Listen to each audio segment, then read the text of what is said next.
இந்நாள் இனிய நாளாக அமைய ராமானுஜர் திருவடியை பற்றி பரந்தாமனை அறிவும். தினம் ஒரு நாராயணீயம்.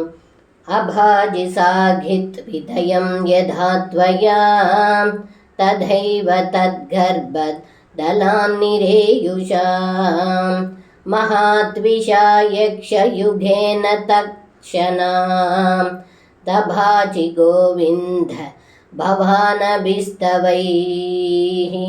இந்த பாடலுக்கு அர்த்தம், ஏ குருவாயூரப்பா, தாங்கள் அந்த 2 மருத மரங்களுக்கு இடையில் சென்றதும் மரம் முறிந்து விழ அதிலிருந்து 2 அழகான யக்ஷர்கள் தோன்றினார்கள். அந்த யக்ஷர்கள் தான் குபேரனின் மகன்களான நலகூபரன் மணிகிரீவன். இவர்கள் இருவரும் சாப விமோச்சனம் அடைந்து தங்களை வணங்கி துதித்தார்கள் என்று இந்த பாடலில் பட்டத்ரி சொல்கின்றார். சர்வம் கிருஷ்ணார்ப்பணம். ஸ்ரீ குருவாயூரப்பன் திருவடிகளே சரணம்.